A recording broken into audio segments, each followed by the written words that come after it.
Hi, sweet souls. This is Krista Xiomara, your podcast host of I'm Awake Now What.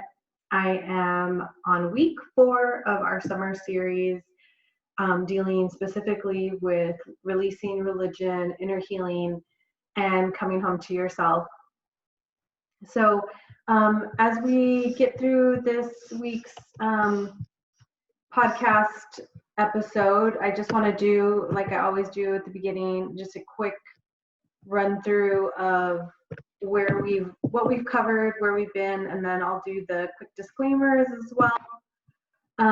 So we started out with religious trauma and wounding week 1, then we moved into doubt and walking away, and then week 3 we talked about embracing uncertainty, and then this week we're putting the culmination of our experience of religion, wounding, and packing in a whole episode just dedicated to dealing with the healing that you need once you leave your religion of origin. So again, I want to remind everybody who's listening, thank you for joining. Thank you for being a part of this podcast summer series. I've actually received a lot of really positive feedback from people who are happy that I put all of my thoughts in one place about leaving my religion and healing from that experience. And I really appreciate everybody's support. I really appreciate you guys listening to me every hour.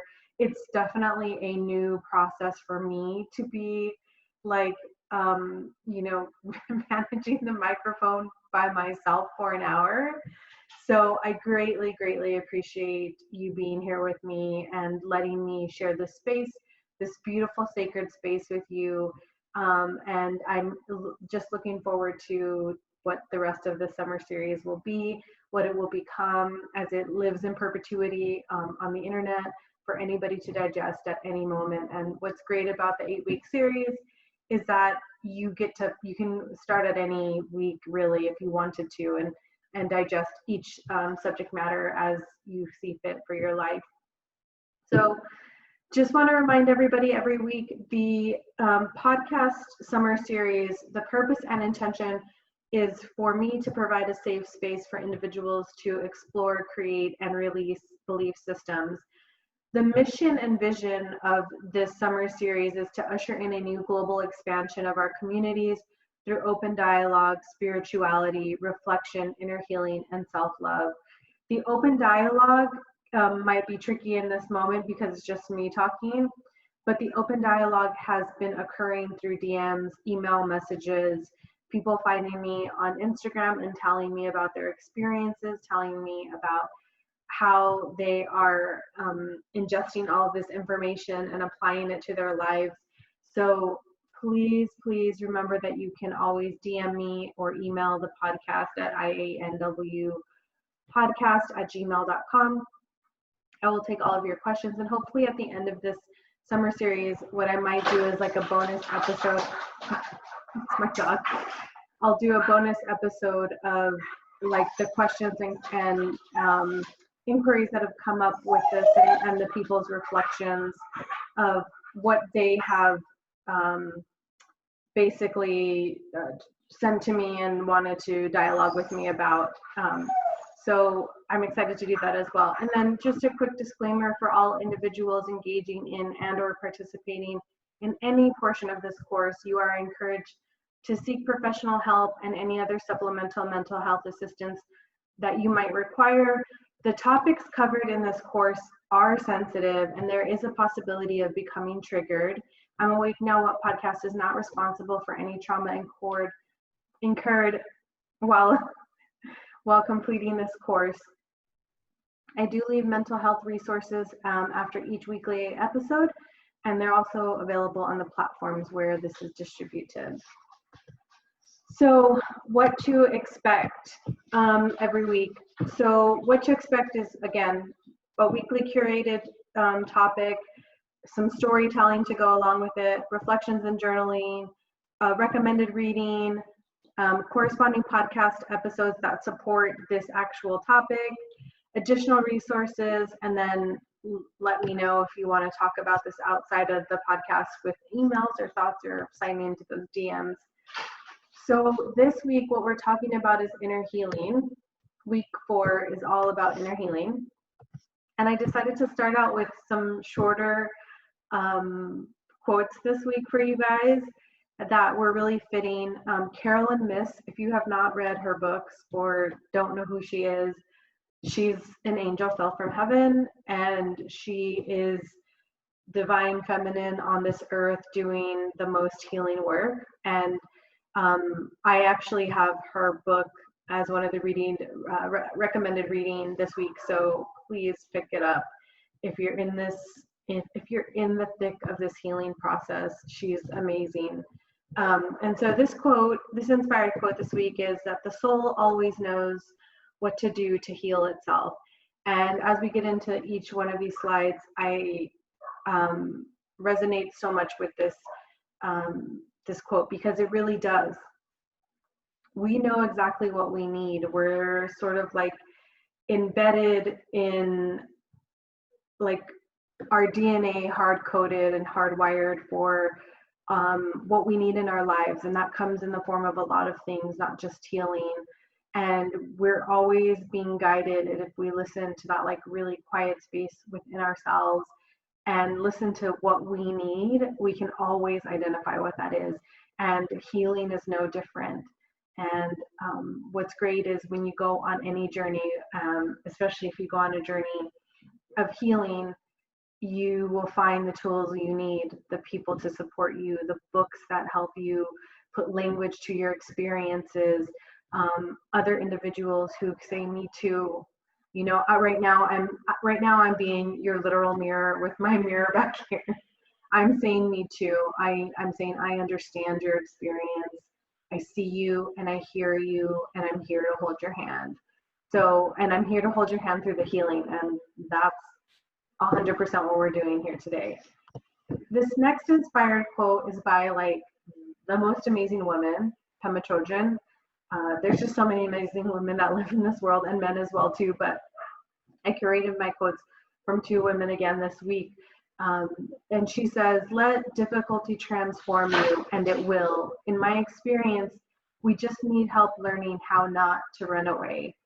And in healing, again, whether it's religious trauma, whether it's childhood trauma, whether it's marital trauma, whether it's racial trauma, the underlying current in trauma is that it only gets healed if we address it. And the suffering that we endure when we are the receivers of actions that create trauma is that we need to find a way to face it and to stick with it and to face it, whatever the trauma is. And I am a huge believer in alchemy, and I believe that every life experience we have, good, bad, or indifferent, every person we meet, good, bad, or indifferent, are opportunities for us to transform and to transmute those experiences into the greater development of ourselves and the expansion of the world. And so let this difficult moment, however difficult and painful it is to address this within yourself, and I honor you for being here, and I honor you for wanting to do this work with me, like, let it rise within you. Let yourself feel the breadth and scope of all of your pain and all of your suffering, and then use it. Use it to heal yourself, use it to heal others, and use it to transform your life. And it will, and I promise you it will. I am right here, living proof. So what do I want to talk about in regards to inner healing? So this is what I've mapped out for this week, thinking about my own experience and thinking about the main subject areas or categories that had to be addressed in inner healing. The 5 I've listed off here for the listeners who cannot see the presentation right now is self-healing, familial healing, religious healing, forgiveness and inner healing, and transmuting and transforming healing. So this next slide, I just wanted to touch base with you guys and to help you. Again, I mentioned it in week 1, and I think I mentioned it in week 3, that sometimes we don't have language for the things that we experience, and we don't have language to put around what has happened. And I just want to remind you that, like, the religious wounding and the trauma and the experience, all real, all valid. Religious trauma syndrome is actually classified as a PTSD syndrome category. It falls under the necessity of mental health if you have experienced it. And then to tighten up what healing is, I wanted to provide to you the definition of self-healing, because for the most part, you're going to have to do a lot of this healing on your own, and that's okay. I want you to get really comfortable right now with healing, with your own self-healing, and starting to depend on yourself, starting to rely on yourself. Because if your religious experience is anything like my religious experiences was, you're never taught to be self-reliant. You're taught to be codependent and to seek answers and healing and prayers and everything outside of yourself. You're never asked to really go inward. And when you I'm going to get off on a tangent here in just a second. I'll get off this tangent in just a moment. But like when the moments that you are asked to go inward, to have a contemplative process, usually that contemplation is like how your life is mirroring the life of Christ or Mary or, Muhammad or Krishna. And so it's not even a one-to-one comparison, because, first of all, you're living in modern society. And second of all, that still takes you a degree away from yourself, right? So back to the definition of self-healing and why I want you to start self-referencing to yourself, because this is part of the process, and to trust yourself and to continue to come back into yourself and come back to those things that are showing to you that they want to be healed and need to be healed. Okay.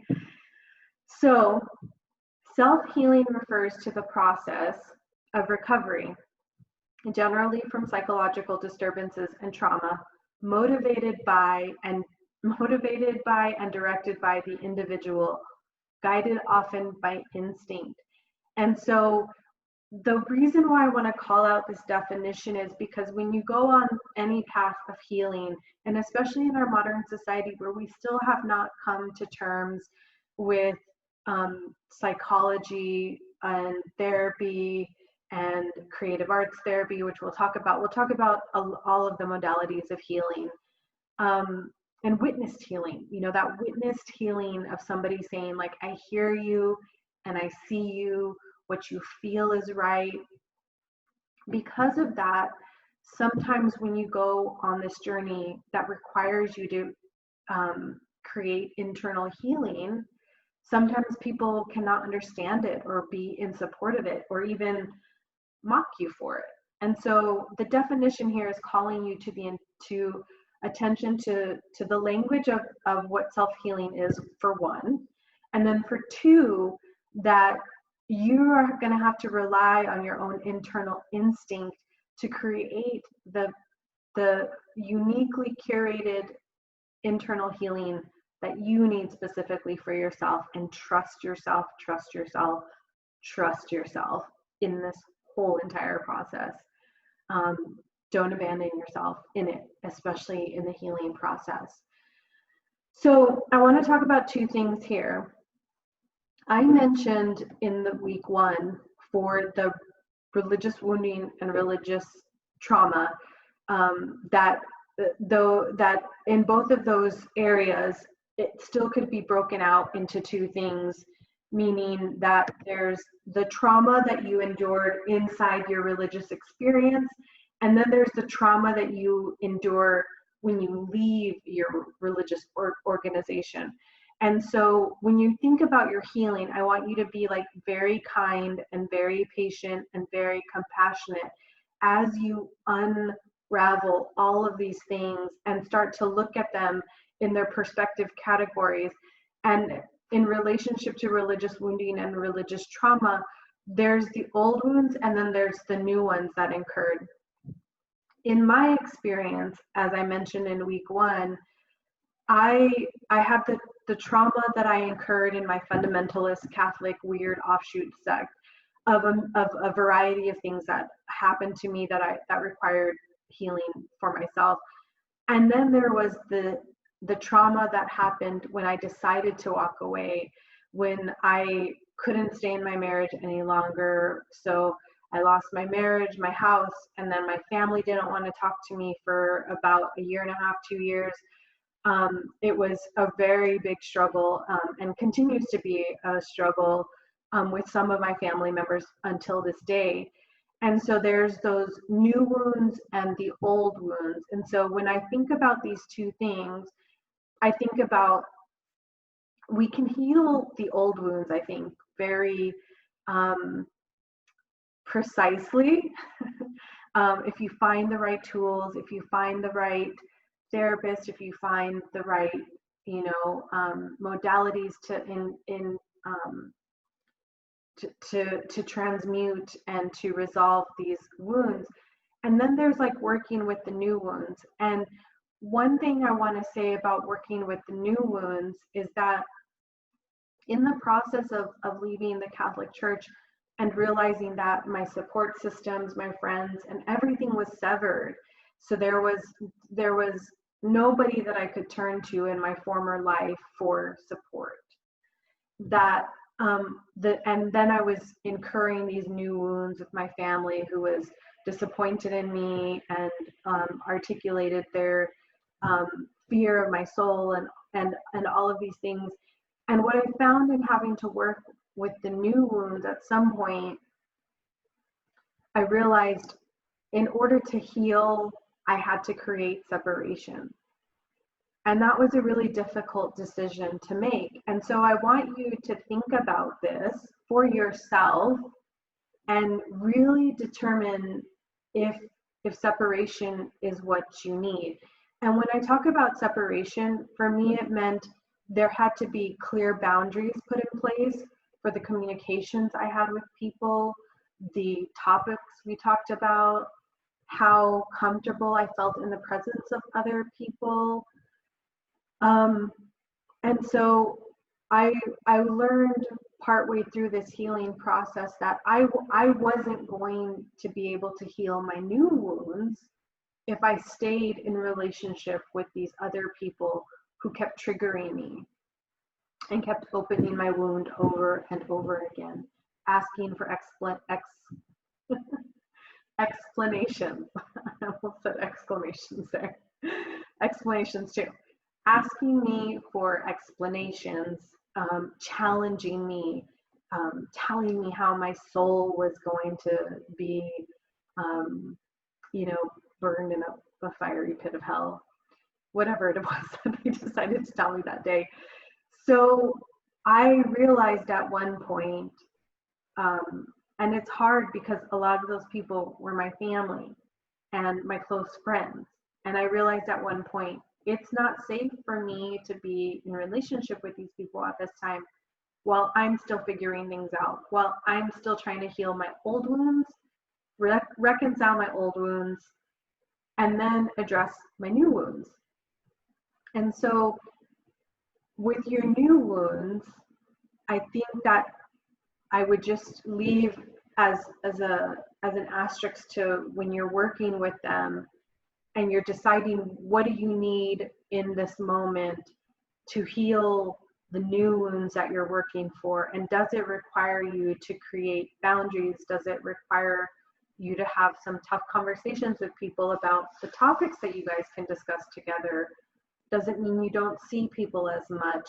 Does it mean you take a break from your friendships or your partnerships or your relationships, like whatever it is? I just want to put it on your radar that might be something that you might have to do in order to protect yourself, because when you're leaving your religion of origin and there's so much that's coming up, I mean, you're finding your voice and you're finding your footing in the world, and you realize that, you know, the things that were really tripping you up about your experience were real and valid, sometimes you need the serenity of your own process and the dignity of working it out on your own.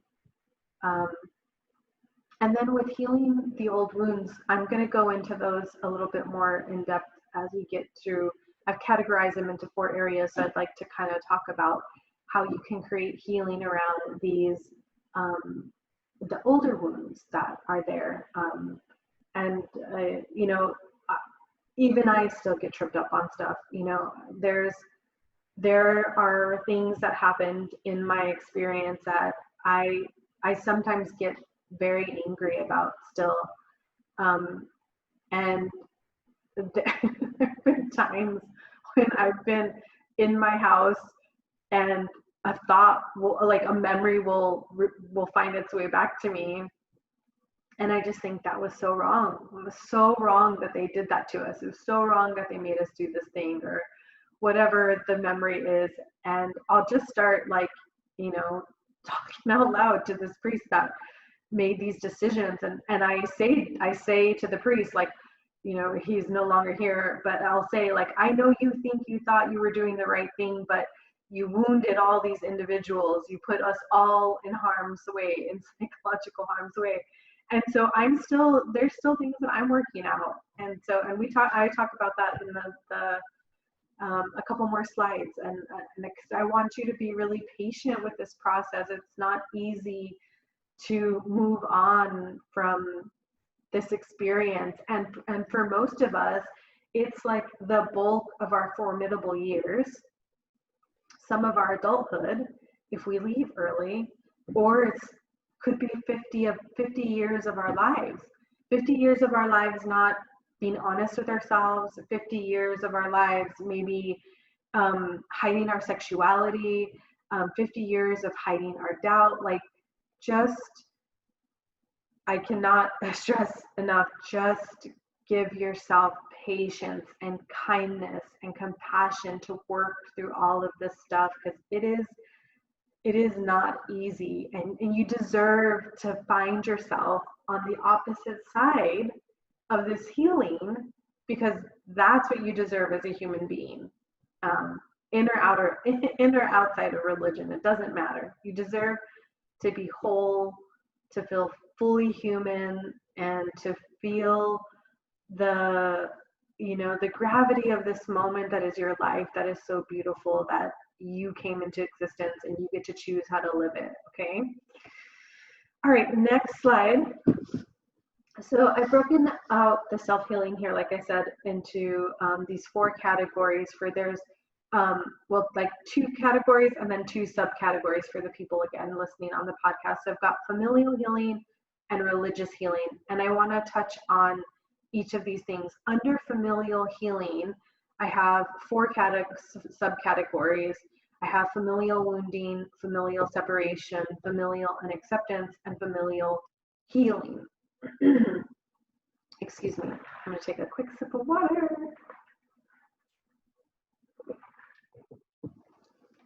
It's hard to talk for an hour.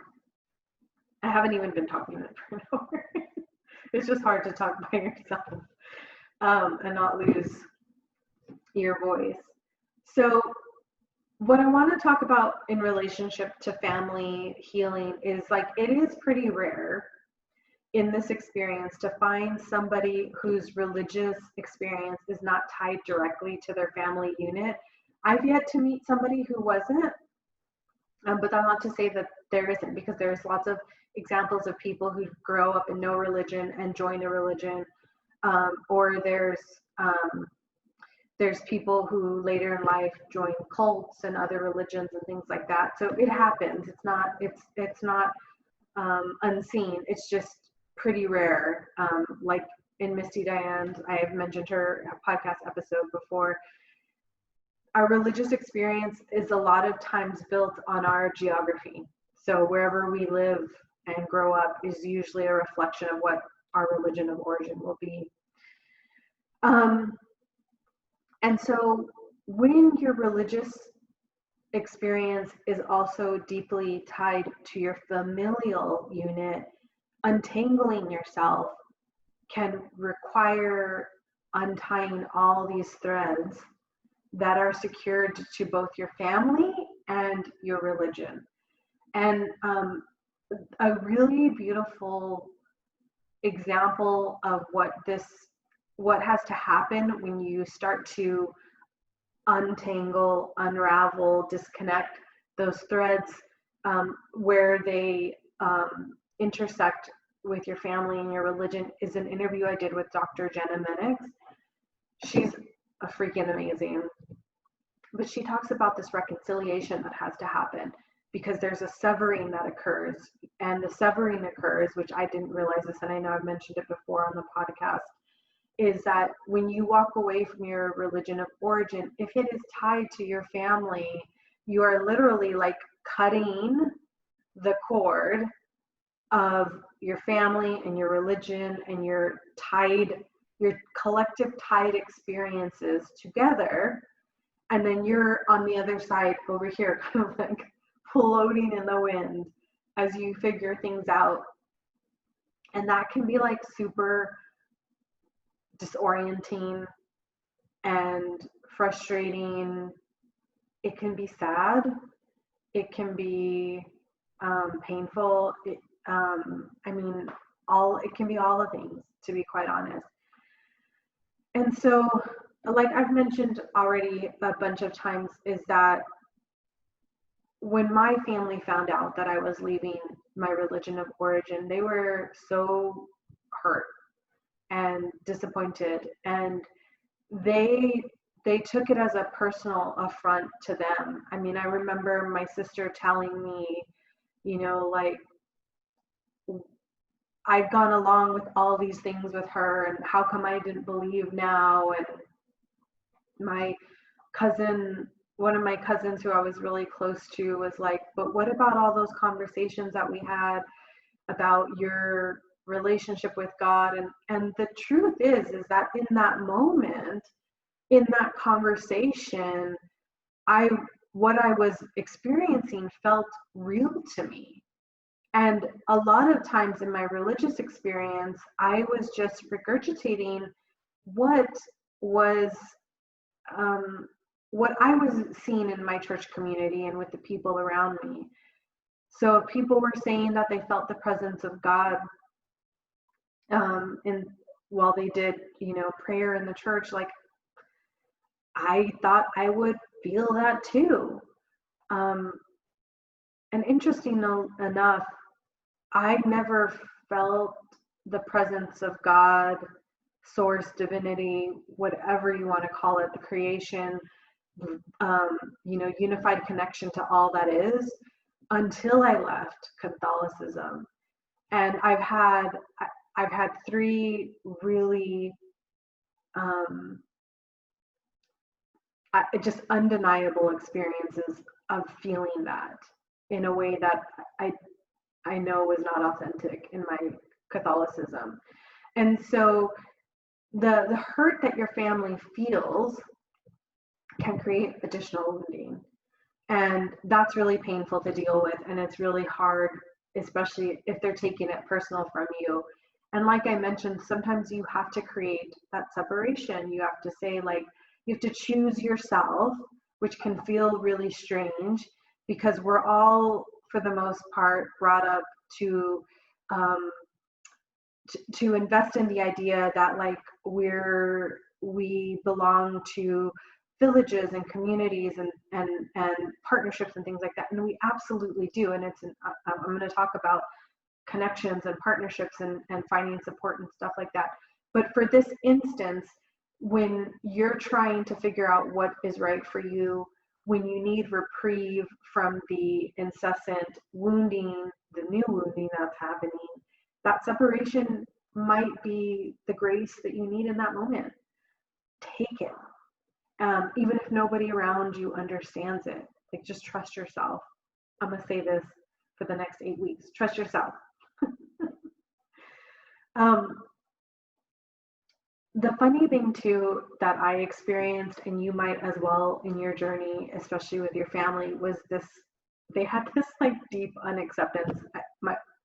They still do, some of them still do, and that's their stuff. I've come to a place where I've now done enough work to separate myself from their reactions, and and found myself, just extricating myself from the conversations. But early on, it was really hard to realize that like their acceptance was conditioned.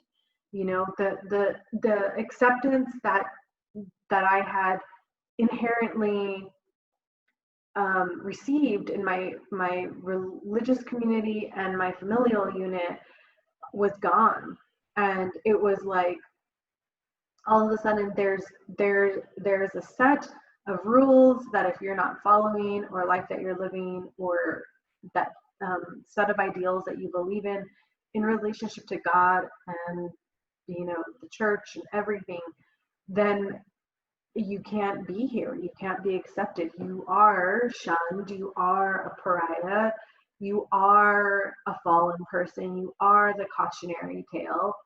And that level of unacceptance can feel so personal. I know I felt it deeply, as like, really, I felt at the time. So I'll say this now, and you just check in with yourself if you're in the middle of this, what this feels like.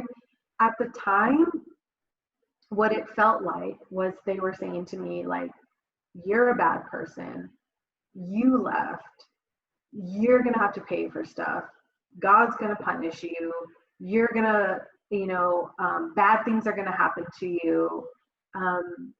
And it was like a personal attack, ticking off on me, tick, tick, tick, tick, tick, you, because you're not in line with this, that, or the other.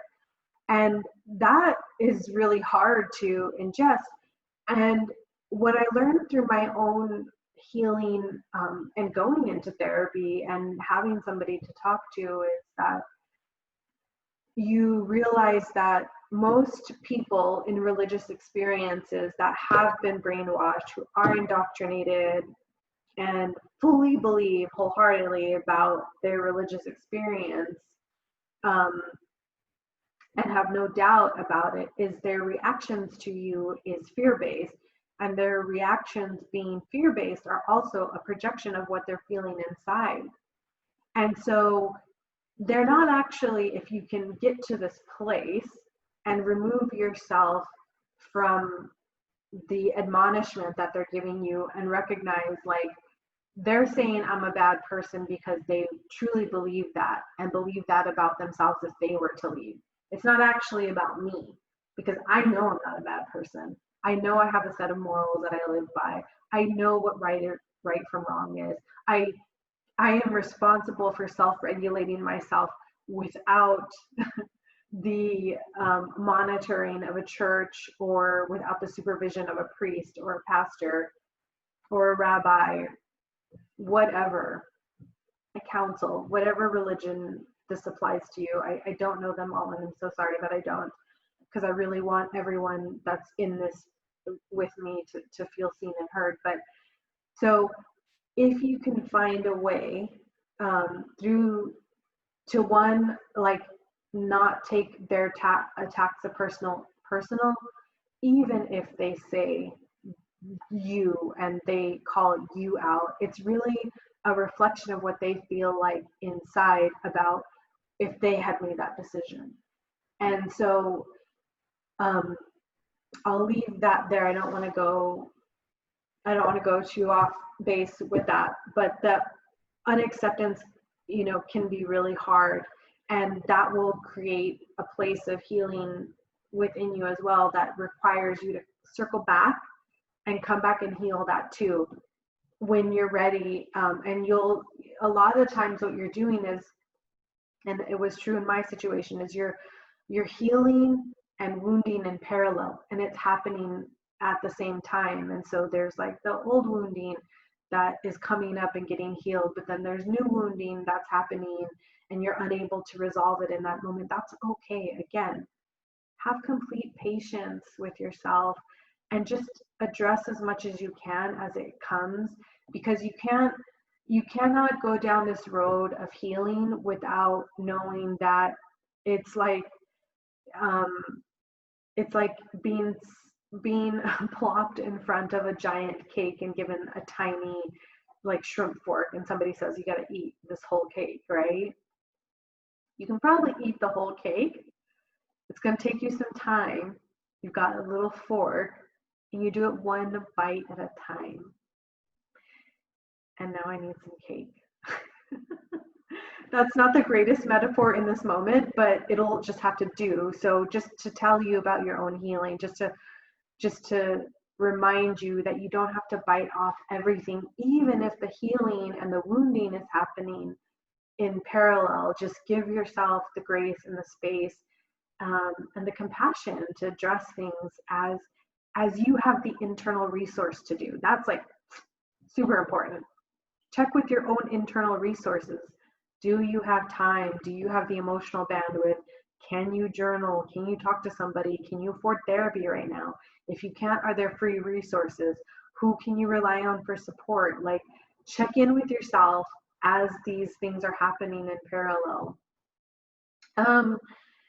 So the other thing that I wanted to just touch on real quick is that if your family is not in support of your decision,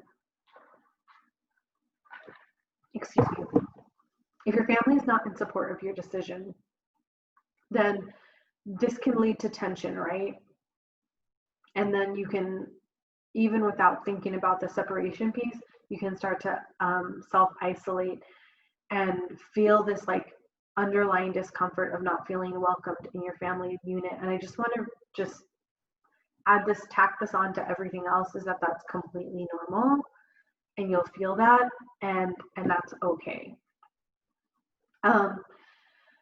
So the religious healing, I wanted to touch on this. I will say that none of these things were tied together for me, but I know that it's happened for other people. And so I wanted to just put this together here for you in case you find yourself in this moment, receiving religious healing. And the only other bullet point is the last one. So for the religious healing category, the subcategories I have here are family and religion tied together, receiving healing from your church and community, and then finding others in religious recovery. So for me, the third bullet point I have definitely found, and I'll touch on that just a little bit. But there are opportunities if your family is progressive enough, if they are open-minded enough, if they evolve and change, if things start to bubble up for them internally and they recognize that it's not worth it for them to lose you, regardless of whether you no longer want to practice their religion, that we can work together to be a family unit again, and we can find some common ground where we still love and accept each other as is. Because you might even be on the opposite end and feeling like you don't, like that you can't connect with them because you're growing and expanding and going on some other journey where you're discovering things about yourself and spending time learning about other religions and ideologies, or nothing at all, or you're knee deep in atheist books and you're like loving everything about them, right? But you can't connect with your family. But maybe at some point you guys come back together, and that's beautiful. Like, that's the ideal situation, that everyone can come to a place of tolerance and acceptance for one another. So I'm holding out hope for everyone in this world that they can find that place, but there are limitations, and there are limitations not because of the people, but because of the institutions and the belief systems, right? So the institution and the belief systems inform people's reaction to you and the decisions you're taking, the decisions you're making to take yourself out of your religion.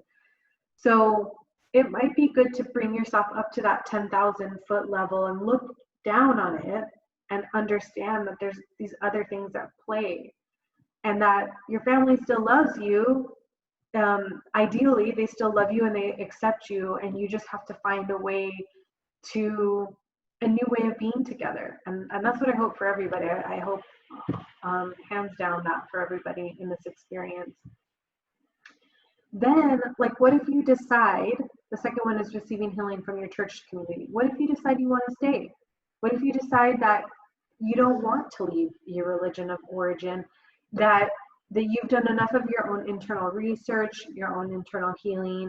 Maybe you found another religious community that isn't the same religion or same sect, but you feel really comfortable in this place because it's more progressive or more kind or more loving, or they express the things that feel true and authentic to your human experience. And so you go into that religious community or church community, whatever it may be, a yogic ashram. Again, it could be anything. And you realize, oh yeah, this is, although I don't like the things that happen over here with this religion, and I'm here now in a watered down version of it, I can find healing in this place. And I definitely know that there are, especially here in Austin, there's some really progressive Christian churches here who welcome everybody, who have taken a fine-tooth comb to the Bible. Even in my interview with Jenna Minix, I cannot express how much you all need to just like go and listen to her episode. And she talks about hermeneutics.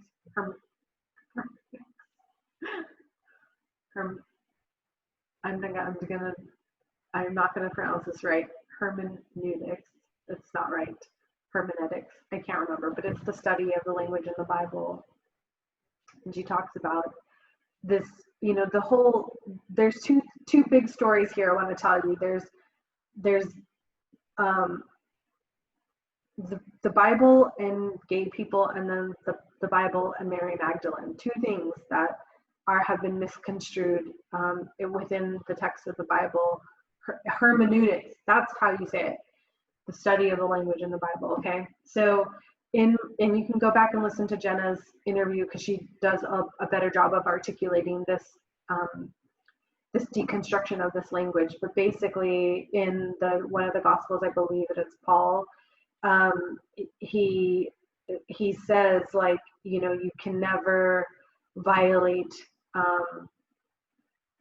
a child. Again, I'm not going to do justice on the actual word here that they use. And people in modern day age decided that meant homosexuality, but it actually is referencing child abuse.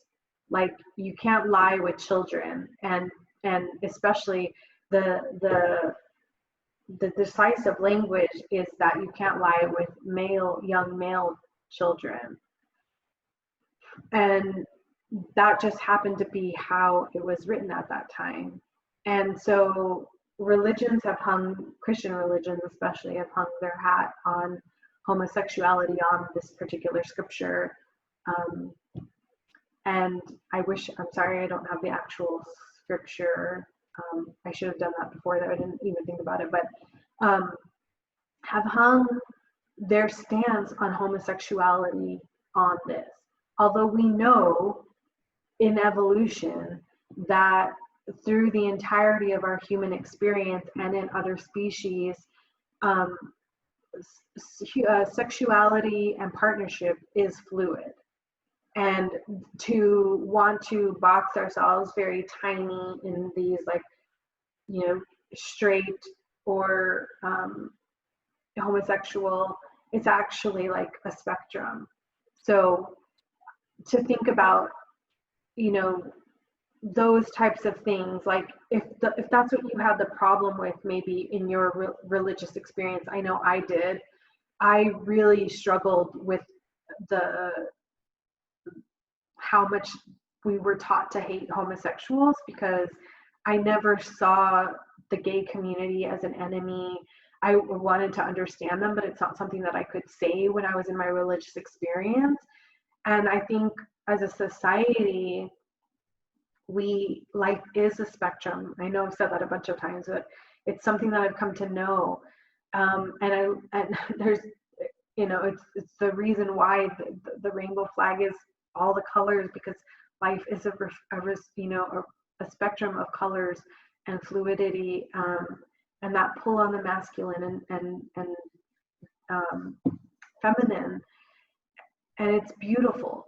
All of it is beautiful. And for the Mary Magdalene thing, so I grew up with the understanding that she was a prostitute. And so then that has a lot of implications for how I view myself as a woman. It has a lot of implications for what I think about, women who engage in prostitution. And, in our modern society, people would ascribe that to strippers and, exotic dancers or belly dancers. Like you could stretch it out to as far as you were comfortable doing, right? Okay, so what I found out of my own journey, if you haven't read the Gospel of Mary Magdalene, I highly recommend it, because she had her own gospel. And even Christopher Moore Lamb, he does such a great job of incorporating her, like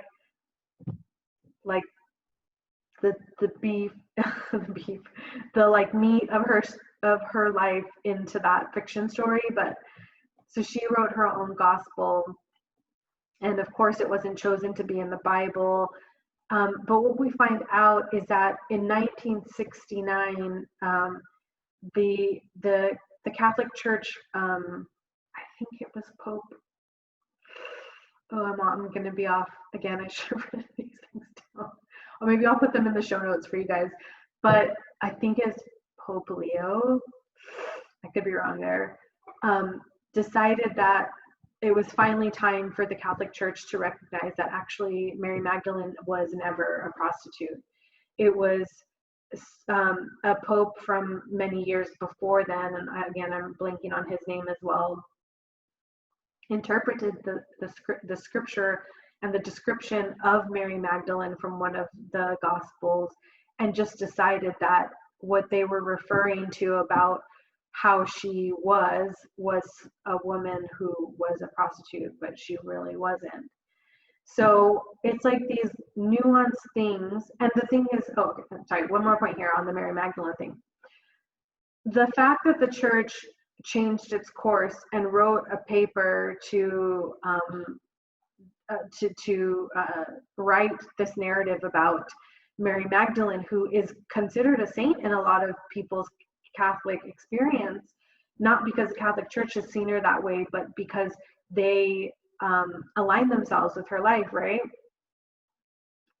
But that was changed in 1969. I was born in 1980, and the narrative of Mary Magdalene being a prostitute was still being propagated, even though there was a literal church correction for this. And so, like, it's those little things that if you leave your religion of origin, you get to fact check your religion of origin, right?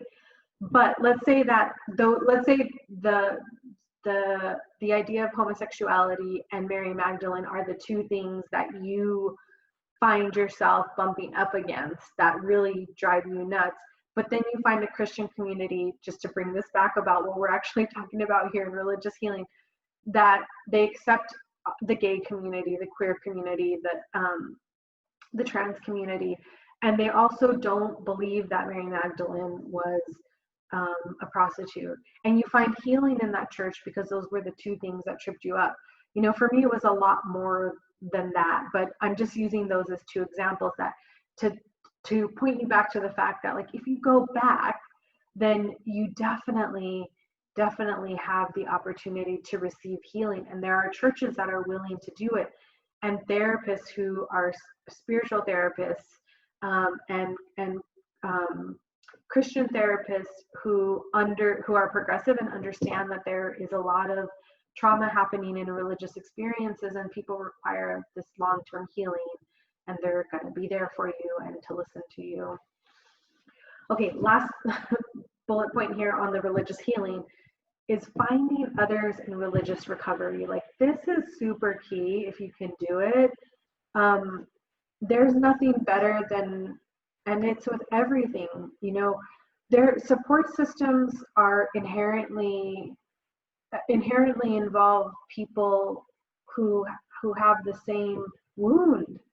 And so when you find other people who are in religious recovery, they're there to hold up a mirror for you. They're there to allow you the honor and dignity of you processing everything. And it can be so self-healing and self-soothing to find others who've experienced what you have. And like, what I think about in this moment is like being able to voice your unique history and wounding and religion.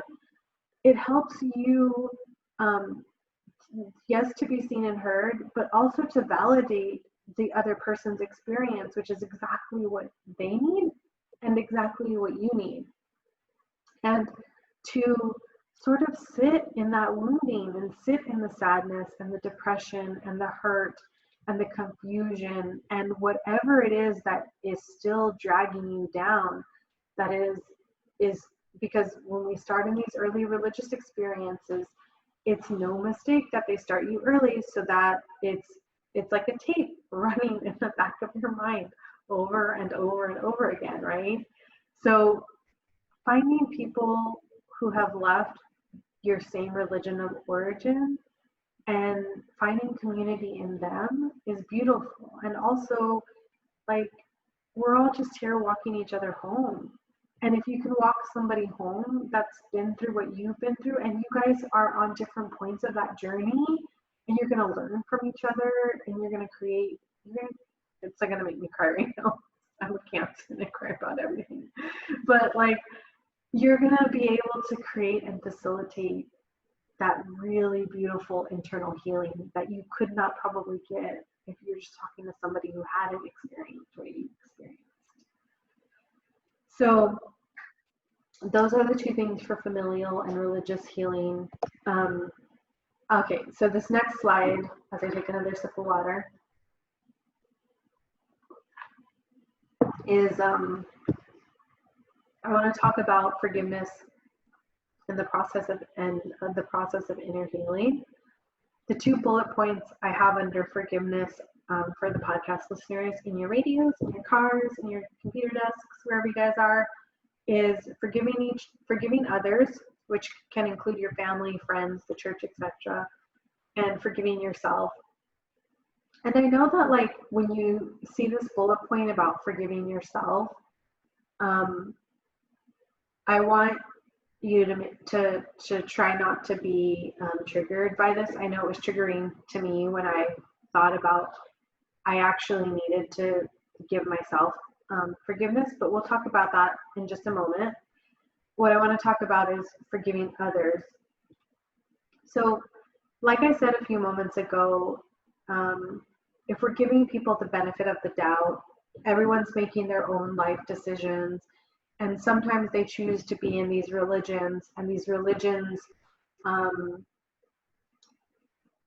the religious doctrine and institutions preach and send out messaging that creates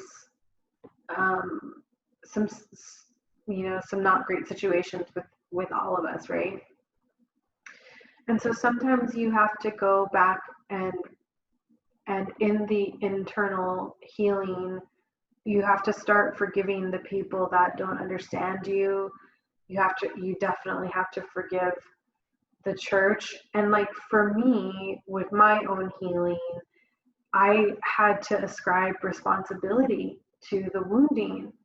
And this can feel very liberating and very satisfying, in the sense that, like, oh, hold on. My computer just stopped recording here.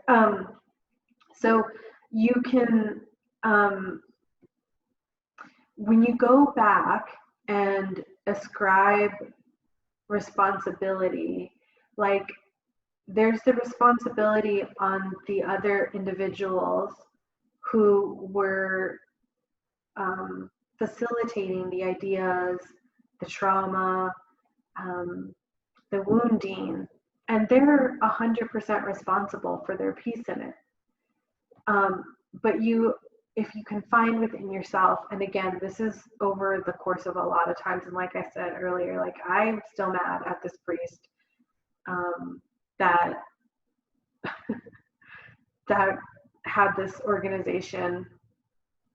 It's still an ongoing process for the the sadness I feel, and just like sometimes it's like the injustice of it.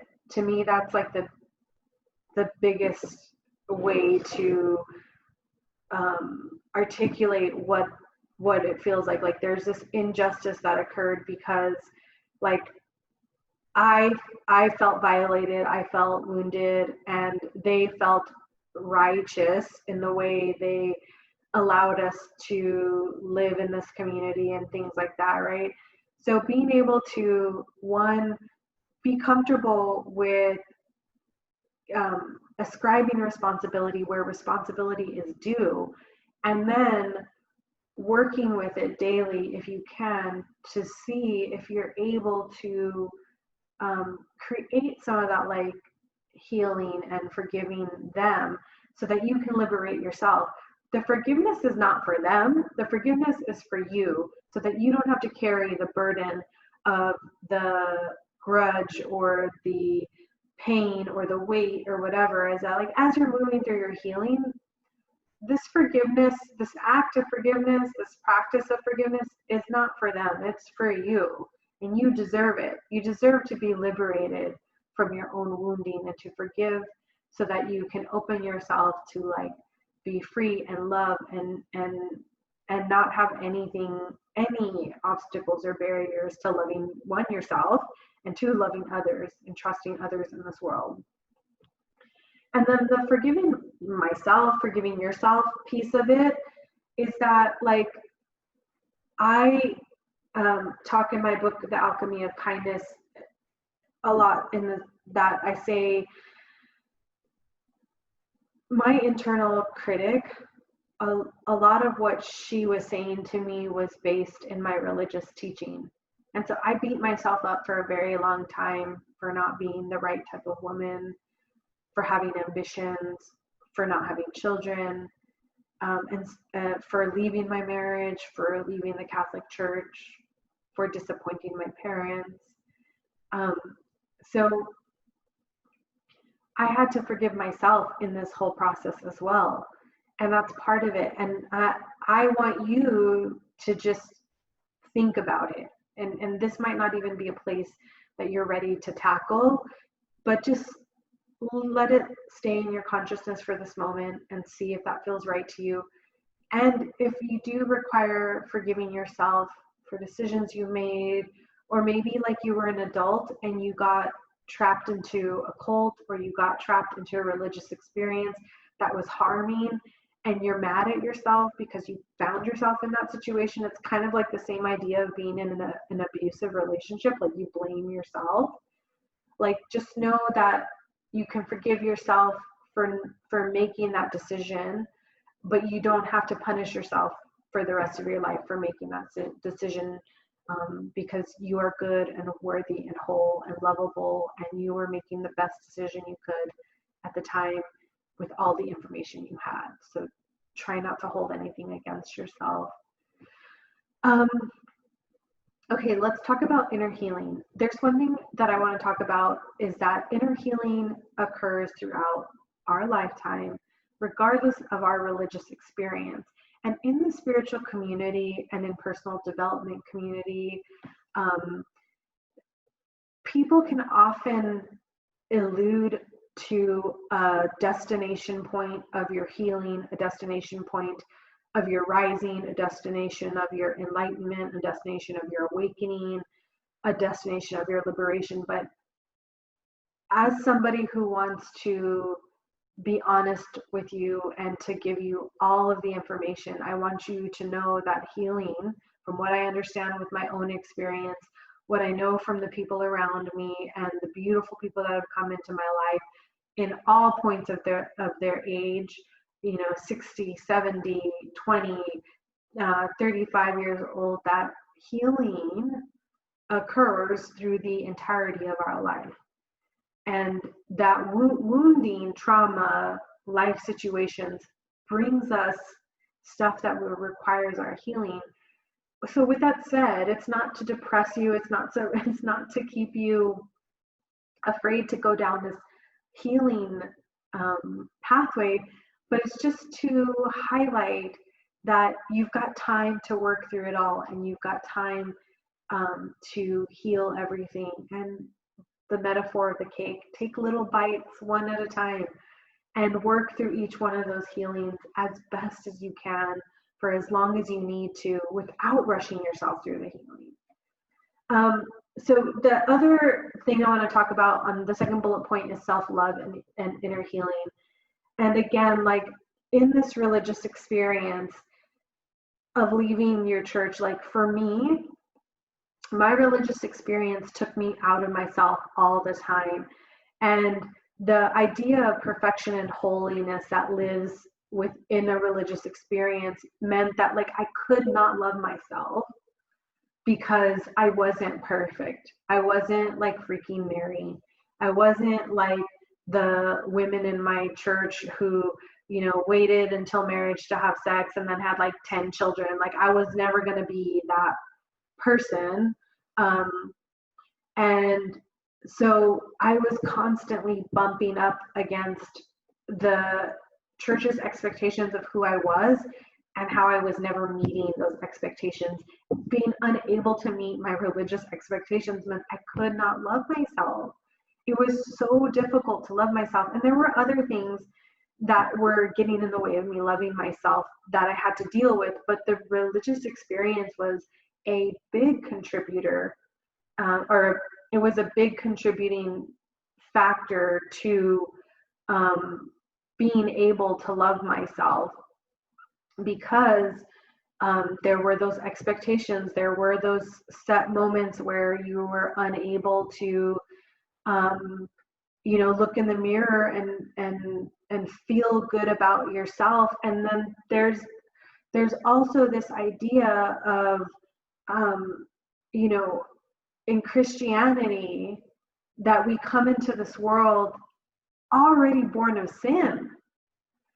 And how do you move on beyond that? Like if we already start off behind the mark and then try to strive for perfection, then how in the Hello Kitty are we ever going to be able to love ourselves? Like, I just don't know.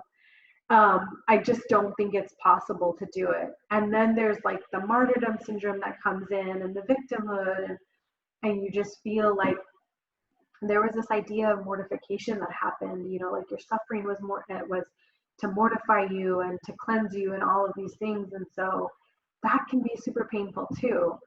Then the third bullet point is just honoring the self-healing. I want to like come back to this over and over and over again to tell you, honor your self-healing, honor your self-healing, honor your self-healing. It is so critical. It is so important. It is so vital for you to honor everything you're feeling, everything you've experienced, and everything that you need to go to that will require you to get to the other side of this healed place, living as a healthy individual in the world. So, and the last one is just trust the healing process, which I've said over and over again. Like trust it as much as you can, because it's just you, baby. You and your healing process, and you've got to trust it, and you've got to trust yourself. Okay, so let's talk about real quick about some self-healing modalities. I listed out a bunch of these. So there's always, again, I come back to journaling. Like when you're journaling, you're being able to process your thoughts, your feelings, your emotions, your experiences, and you're literally giving yourself a voice to your own experience, and you're literally like seeing and hearing yourself. So it's good to do that. So journal, audio journal, video journal, blog if you have to, whatever feels right to you. I wanted to talk about creating some sacred self-healing practices, like unique mantras, some affirmations, or some healing ceremonies. When I was coming out of my religious experience, I was not taught to be present in my religious experience. And so when I got into my yogic ashram, when I first left my religion of origin, and I was introduced to the idea of being present and being here in this moment. And I was like, well, that's weird. Like, it's weird to think about, like, to not project myself into the future and then not to punish myself for my past. Like, oh, I'm just going to be right here. Who am I meeting right here? So the mantra that I had to say all of the time to draw myself back into my body, to draw myself back into the present moment, to like literally be with everything that was be here now. I used to say that to myself all the time. Be here now. Be here now. That was one of my healing practices to bring myself back in, because if I ended up projecting myself into the future, worry, fear, lack of confidence, all these doubt would end up coming in, and I would be debilitated and would feel like maybe I should just go back to my old life. Maybe I should just like live with this thing that I don't believe in. But I kept just coming back to be here now, be here now, be here now, and that's how I kept bringing myself back to the present. And then the affirmations for me was like, I trust myself. I trust myself. I trust myself. You know, having to say that over and over again until I believed it, essentially, again, because I was in a situation where I wasn't in the practice of trusting myself.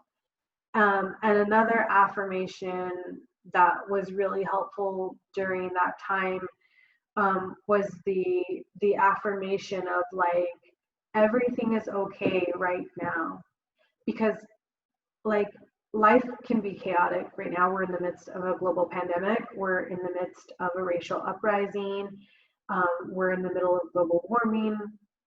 Our children aren't in schools. People are dying. Like, there are things to be worried about 150%. But as I'm recording this, just to call attention to this affirmation is like, in this moment, wherever you are consuming this podcast, like, you are probably safe. You probably have food in your belly. Most likely you have a roof or a car over your head, and everything is okay in this moment. Even if there are people that don't understand you, or there's people that don't love you, unconditionally, but in this moment, like, you've got air in your lungs, you have sight to see, hearing to hear, taste to ingest the sweetness of life. So everything is okay right now. And if things become not okay, then staying present and being able to respond to a not okay situation is fine. You'll be able to do it, is what I'm trying to say. And then healing ceremonies, like, you know, writing your journal and burning it, writing a letter to your mom or your dad or to your priest and saying like, this hurt me, this wounded me, and burning it. Or even going in, you know, water is sacred. Water is everything. Water, I mean, in the in the massiveness of the like celestial galaxies we live in, we're like the only planet that has fresh water built with with hydrocarbon. Like, and if you watch any documentary on the galaxies and intergalactic travel, you'll find that like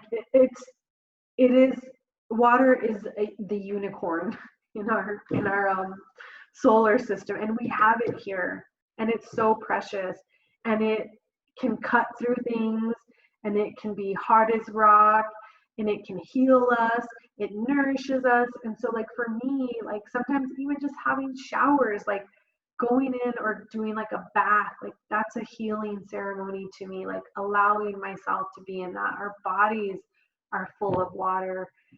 We are birthed in the beauty and the like sacredness of our mother's womb that is full of water. So make up your own healing ceremonies. Like the world is your oyster now. You can make up anything you want and anything that feels right and just like go crazy. That's what I say. Do whatever feels right to you. Put feathers in your hair. Cleanse yourself with sage. Find healers like Native American healers that have the ability to tap into that ancestral healing. That's super beautiful. And have them help you through the healing process. In Hispanic communities, we have curanderas. Find a curandera that will help you, or a shaman, somebody to tangibly release whatever you need to in order to regain yourself and to create that internal healing. Super important. You can also go on retreats. You can find support groups. Friendships and partnerships are so key. Like I said, like if you have to create the separation, that's fine, but we need each other. We all belong to each other. We're forever connected to each other. Just in this moment, our connection is that like I've healed this wound in myself, and so now I'm helping you heal this wound in yourself. So now we're connected. We're connected in our wounding and our trauma, and now we're even more deeply connected in our healing. And let's share this together, and let's connect on this, and then let's go out into the world and find more people that need this and connect with them. So remember your friendships, remember your partnerships. I wanted to mention like creative arts and healing. Once I left the Catholic Church and I found my way back to myself, and on the other side is I started painting again.